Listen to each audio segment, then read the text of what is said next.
have you with us. All right, now the UN Security Council has rejected a U.S.-sponsored resolution to extend the arms trade embargo on Iran.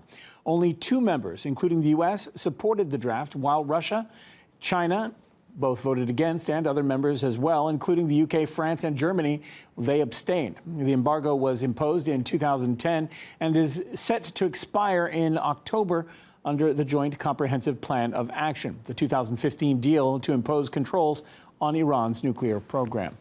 For more on this, let's cross live to artist Caleb Maupin, who is joining us from New York. Now, Caleb, what does this decision mean, and why does the U.S. put the question on the table at all?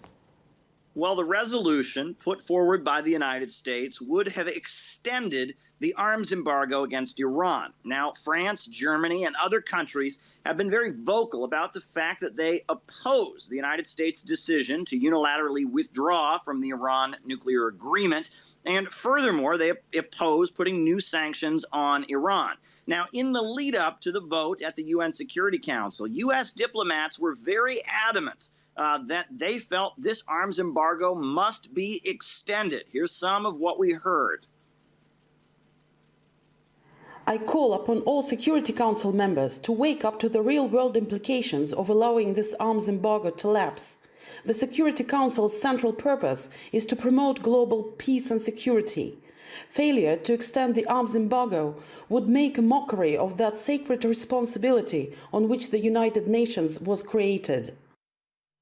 Now, prior to the vote in which this resolution failed, Mike Pompeo said the United States feels that if this arms embargo is not extended, as it was not, that the United States will impose the snapback mechanism in the Iran nuclear deal and snap back the sanctions on Iran. This is Mike Pompeo, the U.S. Secretary of State. I don't want to, as I said, I don't want to be too cute. We're deeply aware that snapback is an option that's available to the United States, and we're going to do everything within America's power to ensure that that arms embargo is extended, and I'm confident that we will be successful.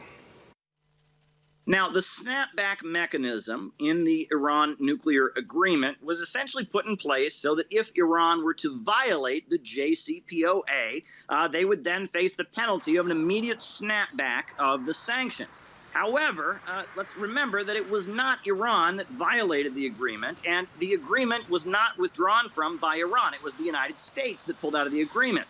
So UN lawyers are going to have to look into the legality of the United States imposing the snapback mechanism when Iran has not violated the agreement. Now, currently, Mike Pompeo is in Vienna talking with officials from the International Atomic Energy Agency.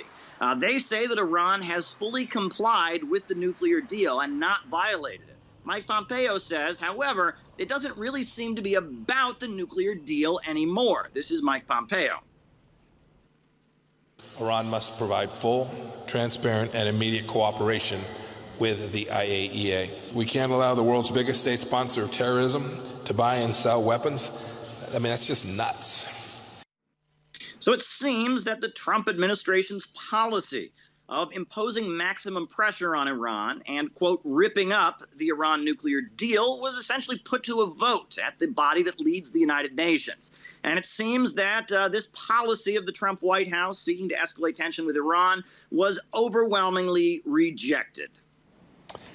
All right, artist Caleb Maupin there. We know that as the story develops, you'll stay across it for us, as you always do. Thanks for that. For more on this, let's cross live now to Joshua Landis, who is the director at the Center for Middle East Studies and professor of Middle Eastern Studies at the University of Oklahoma. Thanks for being with us here on RT International. So why is the U.S. still pushing the resolution despite Russian and Chinese hints at a veto? Well, the United States, as you know, has a maximum pressure campaign on Iran. They want the Iran government, at least the way they put it, to change its behavior radically in the region. As we know, we just saw the new agreement between the UAE and Israel. The United States has said it's going to put sanctions on Hezbollah, an Iranian client in Lebanon. It has put very crushing sanctions on the Syrian government. All the governments that are aligned with Iran, America wants to pin their ears to the wall, economic sanctions, impoverish their people in the hopes that they'll either overthrow their governments or put pressure on them to change. So this is part of a much larger U.S. policy to help its friends, Saudi Arabia, Israel, and to hurt its enemies, Iran, and of course, Russia, which is allied with Iran, and to try to move them out of the region and to keep America paramount in the Persian Gulf, the source of so much of the world's oil, 50% of the world's oil supplies. This is about control of the international energy supply. Joshua, I'm going to, I know it's not a simple answer as yes or no. It's not cut and dry. But does Washington actually have the right to unilaterally restore UN sanctions as it threatens to do so, especially as it is the entity that quit the JCPOA? Well, that's the big question, and I'm sure that many people are saying it does not. Obviously, the United States believes it does and believes that it's on the side of the good, that Iran, as you heard the Secretary of State say, is the world's greatest supporter of terrorism. Of course, there are many other contenders for that job. This is a political designation in many ways because the U.S. just accused Turkey of having let all the ISIS people go through, 40,000 of them, into Syria and Iraq. So there are other contenders for that high bar, but the United States is leading the way in this maximum pressure campaign, and it believes that it should be able to get its allies in Europe to join it. Now, of course, that leaves Russia and China, who are looking at this very skeptically. But even France is looking at it skeptically. The thing is that France needs American assistance. Right. It is taking on a campaign against Turkey in the Eastern Mediterranean. And there are many other, the Europeans are highly dependent on the United States. They need to stick together with the U.S. And I guess that's the major hope, that the U.S. will be able to rally its people, at least show the world that there's a division and that China and Russia are on one side, the United States and Europe are on the other side. A lot of moving pieces here. We're going to be talking about that France-Turkey situation a little bit later in our program. A lot of it involving political theater. Do you think that this is just a setup? Will this failure of this resolution be used to justify the sanctions?